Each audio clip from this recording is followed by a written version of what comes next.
ತಂದೆಯೇ ಮಗನ ಜೀವವನ್ನ ತೆಗೆದಂತಹ ಕಥೆ. ನೀನು ನನ್ನ ಮಗನಲ್ಲ ಅನ್ನೋ ಅನುಮಾನದಿಂದ ಸ್ವಂತ ತಂದೆಯೇ ತನ್ನ ಮಗನನ್ನೇ ಕೊಂದಂತಹ ಸತ್ಯ.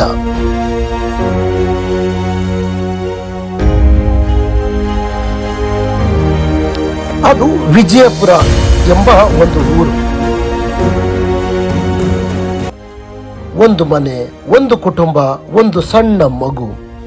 ಆದ್ರೆ ಆ ಒಂದು ಅನುಮಾನ, ಒಂದು ಮಾತು, ಒಂದು ಟೀಕೆ ಒಬ್ಬ ತಂದೆಯನ್ನ ರಾಕ್ಷಸನನ್ನಾಗಿ ಮಾಡಬಹುದು ಅಂದ್ರೆ ನೀವು ನಂಬ್ತೀರಾ?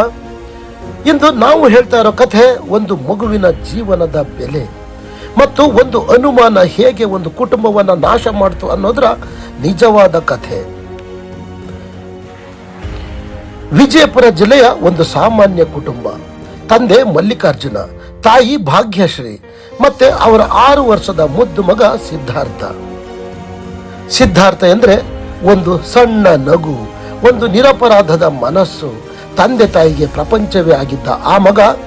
ಆದ್ರೆ ಈ ಸಂತೋಷದ ಮನೆಗೆ ಒಂದು ಕಪ್ಪು ನೆರಳು ಬಿದ್ದಿತ್ತು. ಅನುಮಾನ ಮತ್ತು ಟೀಕೆಗಳು.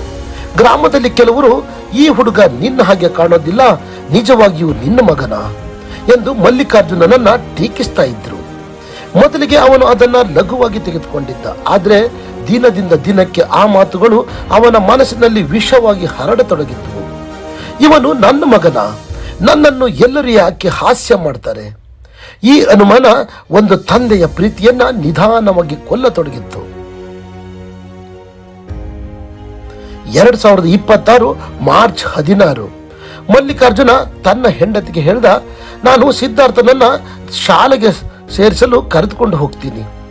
ತಾಯಿ ಭಾಗ್ಯಶ್ರೀ ತನ್ನ ಮಗನ ಭವಿಷ್ಯದ ಕನಸುಗಳನ್ನು ಕಣ್ಣಲ್ಲಿ ಕಟ್ಟಿಕೊಂಡು ಅವನನ್ನು ಕಳುಹಿಸಿಕೊಟ್ಟಿದ್ದಳು. ಆದರೆ ಅವಳು ಎಂದಿಗೂ ಊಹಿಸಿ ಕೂಡ ನೋಡಿರಲಿಲ್ಲ ಅದು ತನ್ನ ಮಗನೊಂದಿಗೆ ಕೊನೆಯ ಕ್ಷಣ ಅಂತ.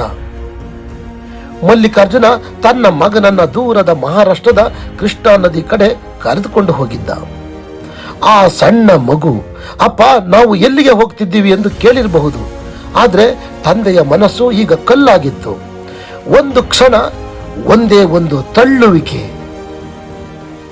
ಸಿದ್ಧಾರ್ಥ ನದಿಯೊಳಗೆ ಬಿದ್ದಿದ್ದ.